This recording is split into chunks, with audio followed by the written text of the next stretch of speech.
This meeting is being recorded.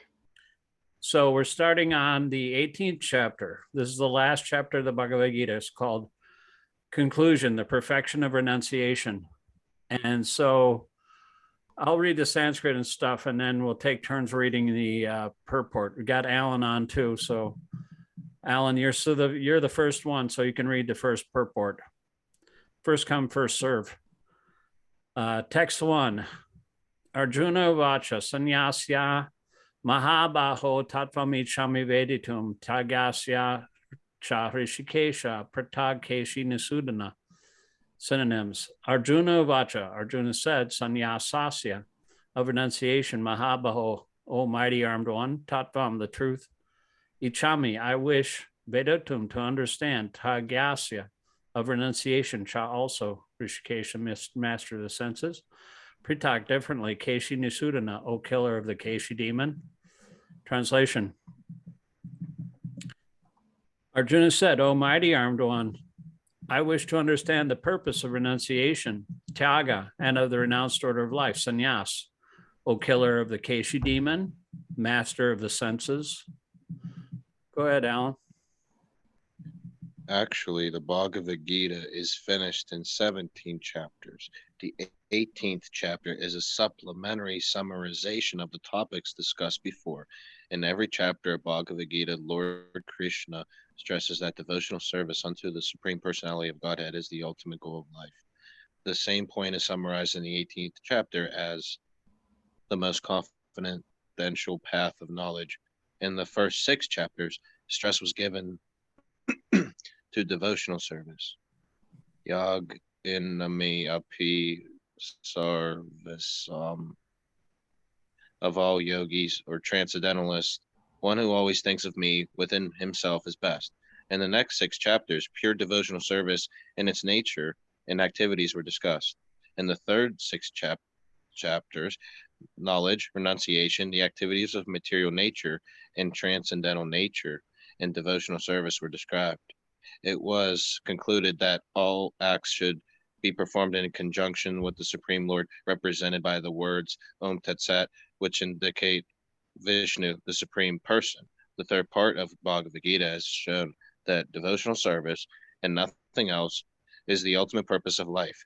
This has been established by citing past Akaryas in the Brahma Sutras, the Vedanta Sutra.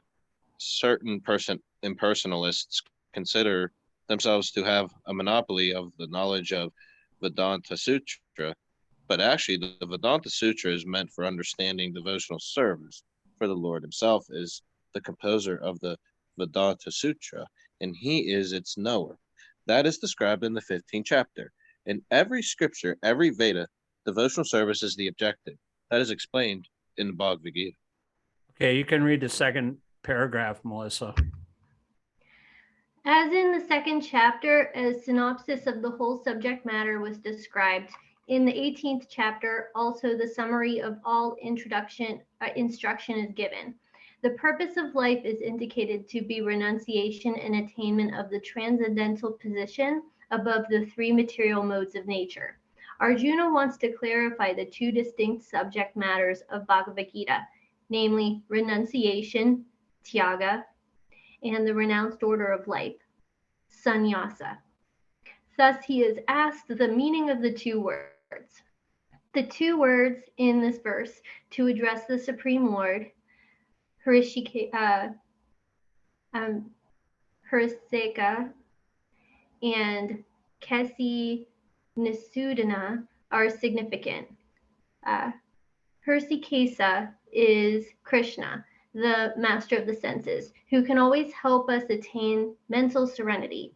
Arjuna requests him to summarize everything in such a way that he can remain equiposed. Yet he has some doubts, and doubts are always compared to demons. He therefore addresses Krishna as Kesi Nisudana. Kesi was a most formidable demon who was killed by the Lord. Now Arjuna is expecting Krishna to kill the demon of doubt. I was actually reading today that Keshi was one of the demonic ministers of Kamsa. See, all these guys are shapeshifters. They could change their shape. And so he took the shape of a horse, big horse. It was terrifying everybody in Gokul. And Krishna just punched him right in the mouth and put his arm all the way down his throat and then expanded his arm so he choked to death. So that's how he killed Keshi. Keshi was a big horse. Text 2, Sri Bhagavan-vacha Kamanyam Karnam Nasyam Sanyasam Kavayo Vidu Sarva Karma Phala Tyagam Prabhus Tyagam Vichaksana. Synonyms. Sri Bhagavan-vacha, the Supreme Personality of Godhead, said, Kamyanam, with desire, karmanam, of activities, nyasam, a renunciation, sannyasam, the renounced order of life, kavaya, the learned, vadu, no, sarva, all, of all, karma, activities, phala, the results, tyagam, renunciation, prahu, call, tyagam, renunciation, vichaksana, the experienced. Translation, the Supreme Personality of Godhead said, giving up of activities that are based on material desire is what great learned men call the renounced order of life, sannyas. And giving up the results of all activities is what the wise call renunciation, tyaga. Go ahead, Alan. The performance of activities for results has to be given up. This is the instruction of Bhagavad-gītā. But activities leading to advanced spiritual knowledge are not to be given up. This will be made clear in the next verses. In the Vedic literature, there are many prescriptions of methods for performing sacrifice for some particular purpose. There are certain sacrifices to perform to attain a good son or to attain elevation to the higher planets. But sacrifice prompted by desire should be stopped. However, sacrifice for the purification of one's heart and for advancement in the spiritual science should not be given up. Text 3. Chajam dosha vadate ke karma prahur manisina yajna dana tapa karma natajyam ipichapare. Synonyms. Tyajam, must be given up. Tosavat, as an evil. Iti, thus. Eke, one group. Karma, work. Prahu, they say. Manisina, great thinkers. Yaga, of sacrifice. Dana, charity. Tapa, and penance. Karma, works. Na, never. Tyajam, are to be given up. Iti, thus. Cha, and apare, others. Translation. Some learned men declare that all kinds of fruitive activities should be given up as faulty, yet other sages maintain that acts of sacrifice, charity, and penance should never be abandoned. Go ahead, Melissa. There are many activities in the Vedic literature which are subjects of contention. For instance, it is said that an animal can be killed in a sacrifice, yet some maintain that animal killing is completely abominable. Although animal killing in a sacrifice is recommended in the Vedic literature, the animal is not considered to be killed. The sacrifice is to give a new life to the animal. Sometimes the animal is given a new animal life after being killed in the sacrifice, and sometimes the animal is promoted immediately to the human form of life. But there are different opinions among the sages. Some say that animal killing should always be avoided, and others say that for specific sacrifice, it is good. All these different opinions on sacrificial activity are now being clarified by the Lord himself. Yeah, back in Buddha's time, 3,000 years ago, they were using the Vedas in order to justify animal killing, just wholesale slaughter of animals, just to satisfy their tongues. And so this was done in the name of the Vedas. And so Buddha came and he said, forget about the Vedas. Don't follow the Vedas, follow me. Of course, he was God himself. So, and he didn't say he was God, but they started following him. And they were a little bit atheistic and materialistic at the time. So they agreed to do that. But he preached the philosophy of ahimsa, which is nonviolence, peacefulness, towards all living entities. And so that's how he stopped the killing of animals, where you can't understand who Krishna is. You can't understand spiritual knowledge with at the same time be a killer of other living entities or a killer of yourself, killer of, your own soul, so that's why Buddha appeared. It's not well known, but it's specifically shown in the Vedas. He was an incarnation of Vishnu himself, but we don't follow him. We actually call him an atheist because he rejected the Vedas. But there was a purpose with that. He was like an incarnation. He cheated these materialists and got them to reject whatever the Vedas said, and by that he induced them to follow him instead, which was good because he took them to a higher platform just by following his example and his teachings. So it was kind of like a trick by the Supreme Personality of Godhead to get people to follow him. Even though he was God, they don't understand who God is, and they don't worship God as a specific Supreme Personality. They just followed Buddha because of what he taught. And so they don't follow any kind of theistic philosophy. They don't follow the Vedas. And so therefore we do not follow them. Text 4. Nishchayam Srinun me tatra tyaga bharta satama tyago hi purusha vyagra trivida samprakirtita. Synonyms. Nishchayam, certainly, Srinu here, may, from me, tatra therein, tyaga, in the matter of renunciation, bharta satama, O best of the bhartas, tyaga, renunciation, he, certainly, purusha vyagra, O tiger among human beings, trivida, of three kinds, samprakirtita, is declared. Translation. O best of the bhartas, now hear my judgment about renunciation, O tiger among men. Renunciation is declared in the scriptures to be of three kinds. Go ahead, Alan. Although there are differences of opinion about renunciation, here the Supreme Personality of Godhead, Shri Krishna, gives his judgment, which should be taken as final. After all, the Vedas are different laws given by the Lord. Here the Lord is personally present, and his word should be taken as final. The Lord says the process of renunciation should be considered in terms of the mode of material nature in which it is performed. So now Krishna is going to describe the different types of renunciation in different modes.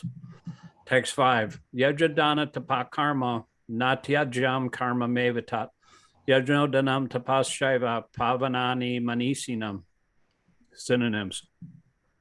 Yagya, of sacrifice, dana, charity, tapa, and penance, karma, activity, na, never, tyajam, to be given up, karyam, must be done, eva, certainly, tat, that, yaja, sacrifice, danam, charity, tapa, penance, cha, also, eva, certainly, pavanani, purifying, manisinam, even for the great souls. Translation.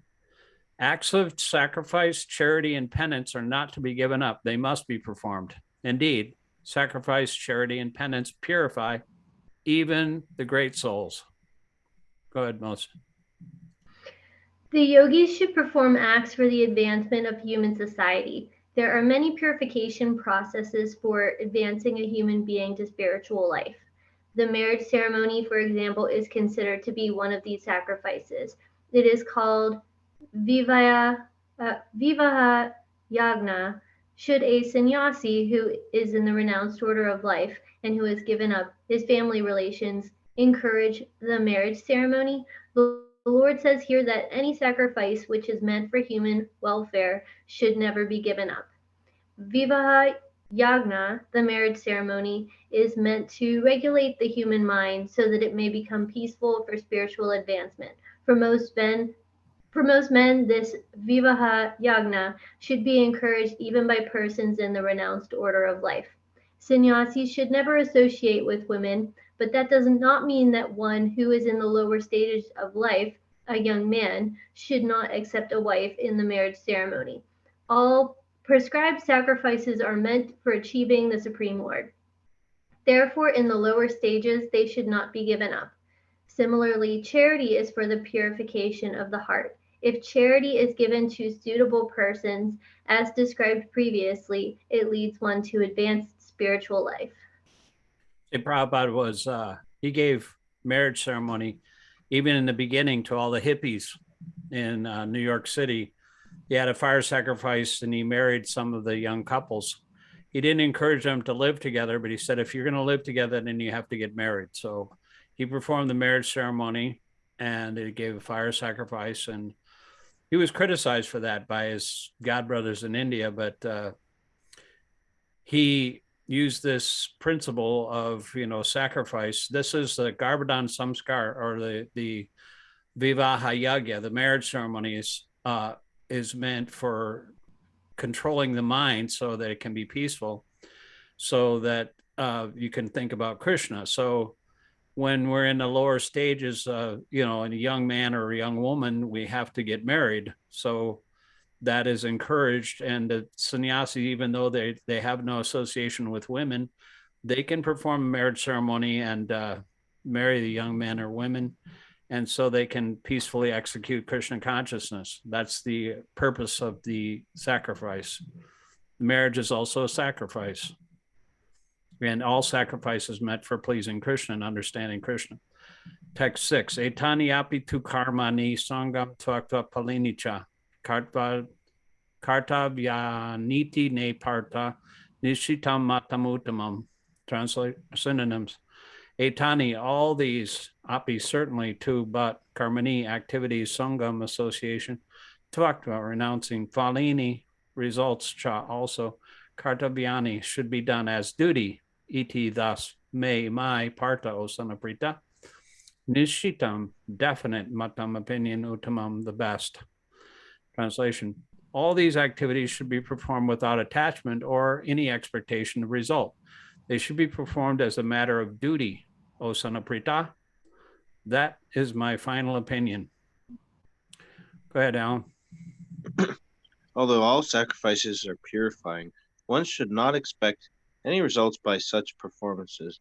In other words, all sacrifices which are meant for material advancement in life should be given up. But sacrifices that purify one's existence and elevate one to the spiritual plane should not be stopped. Everything that leads to Krishna consciousness must be encouraged. In the Srimad Bhagavatams, also, it is said that any activity which leads to devotional service to the Lord should be accepted. That is the highest criterion of religion. The devotee of the Lord should accept any kinds of work, sacrifice, or charity which will lead him to in the discharge of devotional service to the Lord. Yeah, there's two rules in Krishna consciousness: accept whatever is favorable for the devotional service and reject whatever is unfavorable. And that is the sum and substance of all the rules and regulations that are in Krishna consciousness. And so whatever you do, if any of your occupations lead to the attraction to the message of Krishna, then that is real, that is worthwhile of your time and money and activity. Anything not leading to that is useless. Text 7. Niyatasya tu sannyasya karmano no papadyate mohat tasya parityagas tamasa parikirtita. Synonyms: niyatasya, prescribed to, but, sannyasi, renunciation, karmana, of activities, na, never, upapadyate, is deserved, mohat, by illusion, tasya, of them, parityaga, renunciation, tamasa, in the mode of ignorance, parikirtita, is declared. Translation: prescribed duties should never be renounced. If one gives up his prescribed duties because of illusion, such renunciation is said to be in the mode of ignorance. Go ahead, Melissa.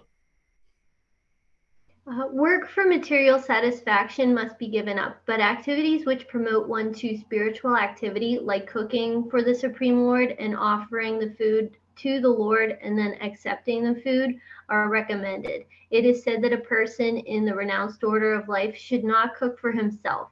Cooking for oneself is prohibited, but cooking for the Supreme Lord is not prohibited. Similarly, a sannyasi may perform a marriage ceremony to help his disciple in the advancement of Krishna consciousness. If one renounces such activity, it is to be understood that he is acting in the mode of darkness. Text 8. Dukam iti evayat karma kaya klesha bayat tajet swakritva rajasam tyagam naiva tyaga phalam labet. Synonyms. Dukam, unhappy, iti, thus, eva, certainly, yet which, karma, work, kaya, for the body, klesha, trouble, bayat, out of fear, tyajet, gives up, sa, he, kritva, after doing, rajasam, in the mode of passion, tyagam, renunciation, na, not, eva, certainly, tyaga, of renunciation, phalam, the results, labet, gains. Translation. Anyone who gives up prescribed duties as troublesome or out of fear of bodily discomfort is said to have renounced in the mode of passion. Such action never leads to the elevation of renunciation.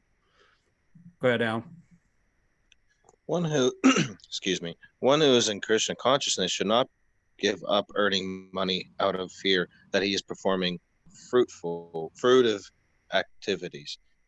If by working one can engage his money in Krishna consciousness, or if by rising early in the morning one can advance his transcendental Krishna consciousness, one should not detest out of fear or because such activities are considered troublesome.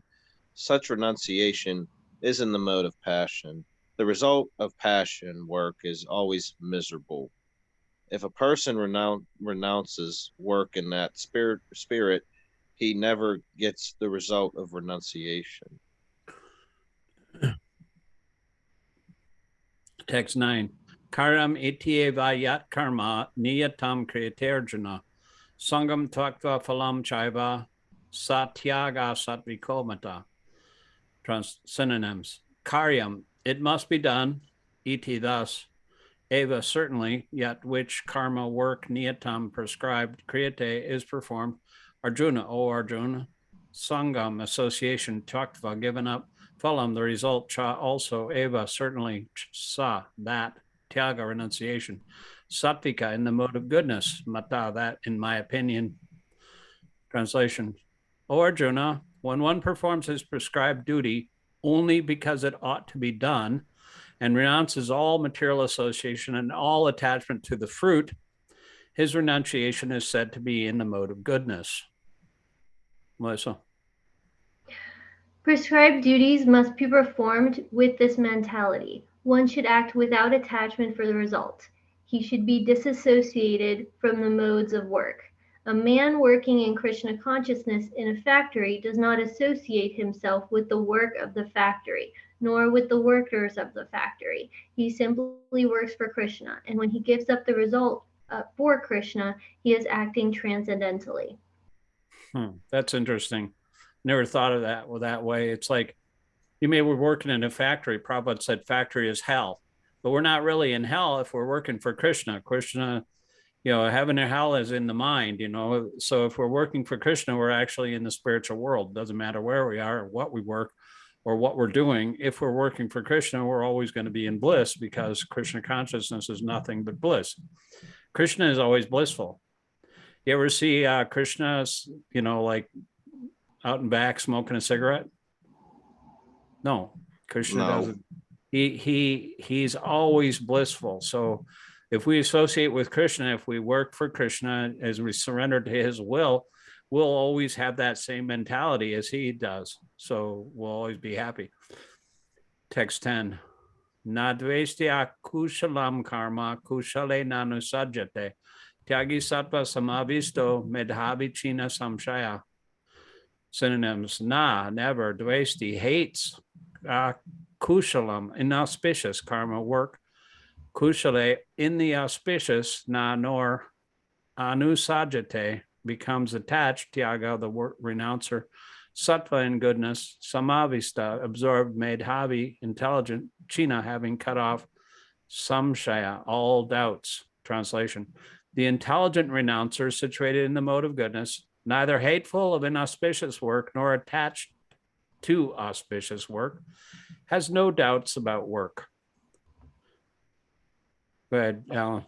A person in Krishna consciousness or in the mode of goodness does not hate anyone or anything which troubles his body. He does work in the proper place and at the proper time without fearing the troublesome effects of his duty. Such a person situated in transcendence should be understood to be most intelligent and beyond all doubts in his activity. Yeah, it just brings to mind Krishna's sons. Like Krishna was married to like 16,000 wives. One of his main wives was Rukmini, and she had a son with him named Pradyumna. And Pradyumna was always interested in doing whatever Krishna wanted him to do. If he wanted to do something that Krishna didn't want him to do that, he would look at that as poison.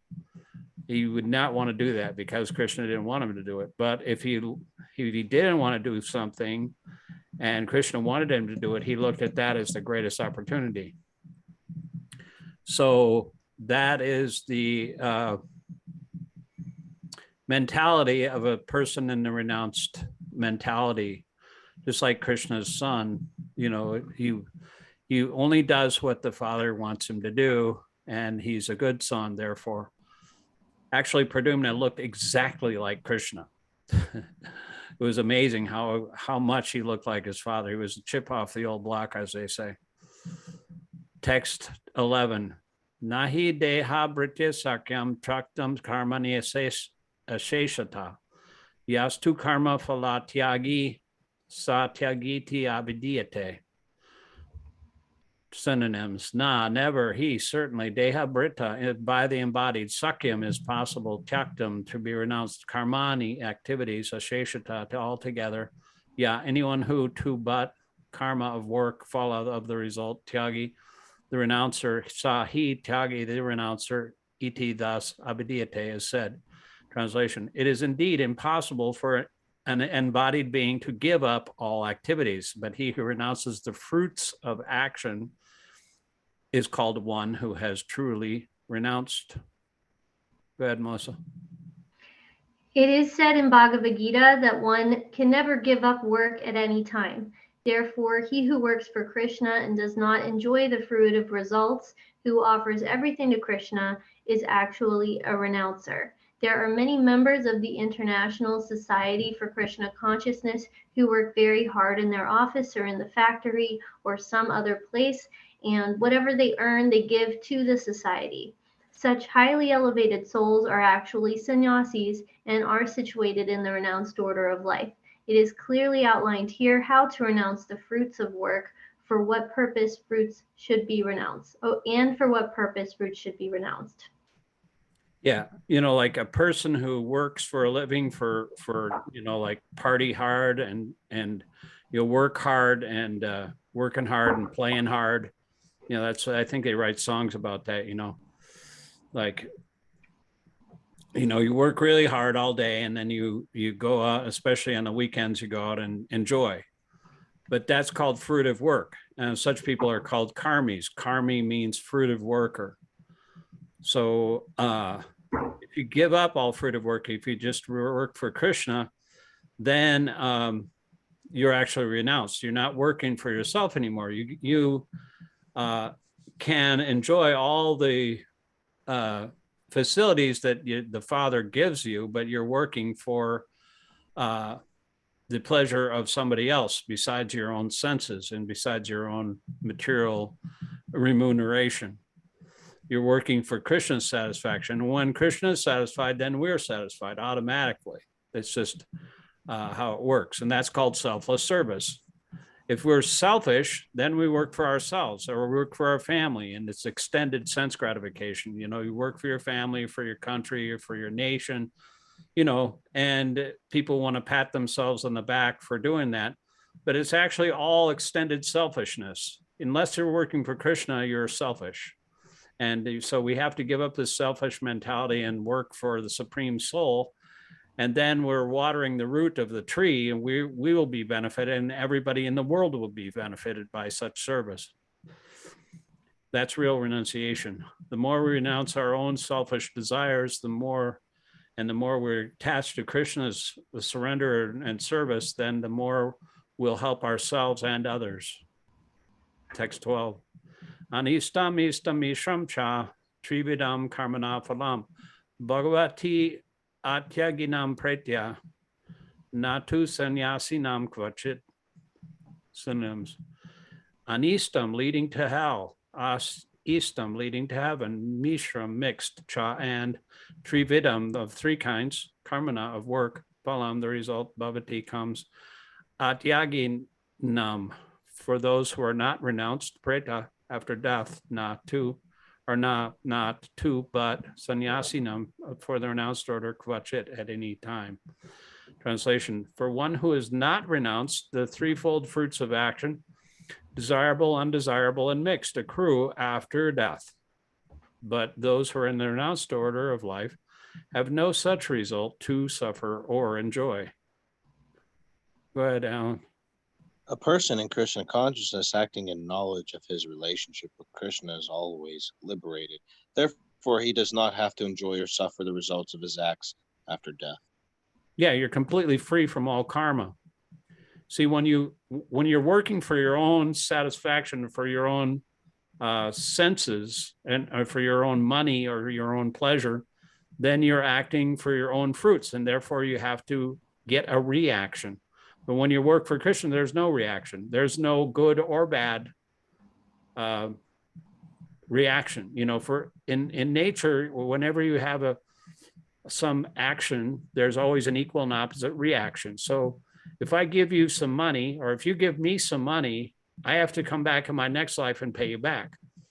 So that's the way it always is. But unless you're surrendered to Krishna with Krishna consciousness, you're never entangled in the reactions of fruitive activity anymore. You're completely free from all those reactions, good or bad. So therefore, you don't have to go to any kind of material heaven or hell. You're completely free from either of those situations, wherever it is, in heaven or in earth or in hell. It doesn't matter. The devotee doesn't even care if he goes to heaven or hell, because a devotee does the same thing wherever he is. You know, just like a threshing machine. A machine, it's a thresher, is something that threshes wheat. It does the same thing in heaven or in hell. It's just threshes wheat. That's all it does. So a devotee doesn't care whether or not, where he is, what he's doing, or his activity, because he's doing it for Krishna. Even though he might be in a hellish factory, he's doing it for Krishna. And so therefore, it doesn't matter if he's in a hellish situation. He's always in the transcendental situation. Therefore, he's not affected by his external environment or work. Text 13. Panchaitani. We got 3 minutes left here. Mahabaho karnani nibodime sankye kirtante poktani siddhyate sarvakarmanam.